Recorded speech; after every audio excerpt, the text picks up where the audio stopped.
À première vue, on ne les remarque pas. Pourtant, elles surveillent chacun de vos mouvements dans chaque ruelle.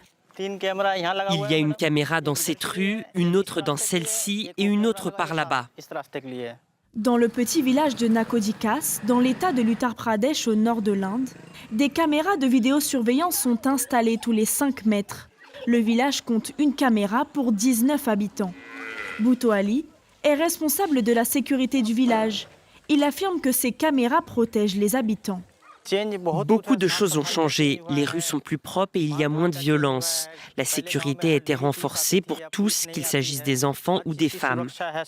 En conséquence, la criminalité et le harcèlement sexuel ont diminué.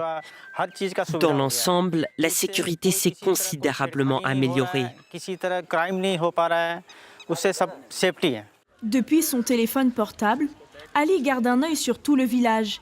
Il peut surveiller tous les habitants à n'importe quelle heure du jour et de la nuit. Il faut ouvrir une application mobile. Je vous la montre. Je peux suivre au moins 50 caméras en direct. Mais sur un seul écran, seules 4 caméras sont visibles. Les femmes du village disent se sentir plus en sécurité depuis que ces caméras ont été installées. Avant l'installation des caméras, mon père ou mon frère m'accompagnaient la nuit. Mais maintenant, je peux aller au centre de devoirs seul. J'ai plus peur. La surveillance de l'espace public à l'aide de caméras s'est répandue dans tout le pays, des petits villages aux grandes villes. Selon Comparitech, un cabinet d'études britannique spécialisé dans la cybersécurité et la protection de la vie privée, l'Inde est l'un des États les plus surveillés au monde, juste derrière la Chine et la Russie. Dans l'État du Telangana, sa capitale Hyderabad est la ville la plus contrôlée de l'Inde. Elle compte plus d'un demi-million de caméras de vidéosurveillance, soit une caméra pour 30 habitants.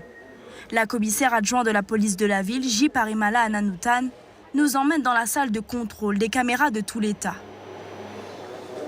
L'idée derrière cette surveillance massive est que nous devons savoir exactement ce qui se passe, même dans les villages les plus reculés de notre État.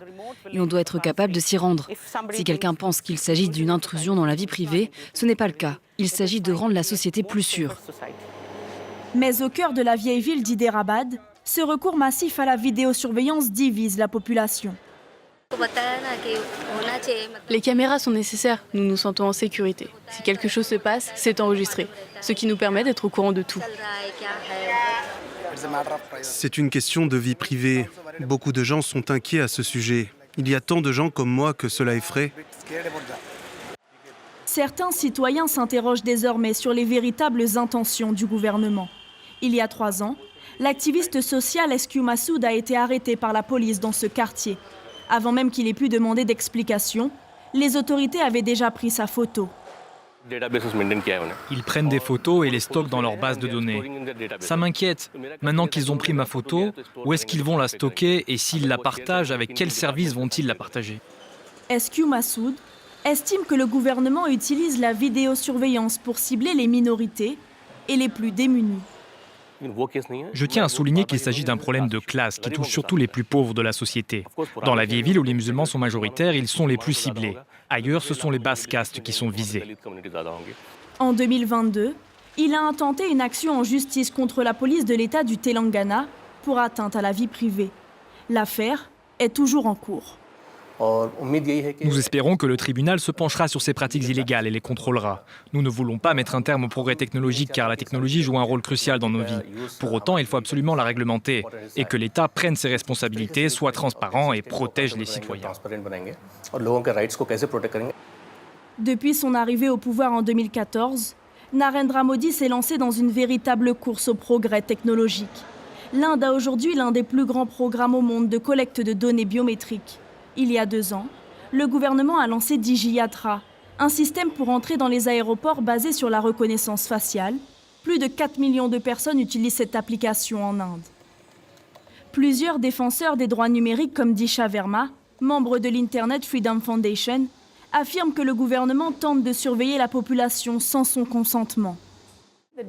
Le danger d'être surveillé, c'est que toutes les informations collectées à votre sujet peuvent et vont être utilisées contre vous. Si vous allez à une manifestation demain, ils vont vous reconnaître. Ils vont limiter votre liberté de parole. Votre liberté de mouvement, de parole, votre droit à la vie privée, votre droit de vivre et de profiter de votre vie peuvent être affectés par une seule caméra qui vous filme. La course à l'ultra-surveillance n'est pas prête de s'arrêter en Inde. Le gouvernement de Narendra Modi vient d'installer 76 000 caméras dans 100 nouvelles villes du pays.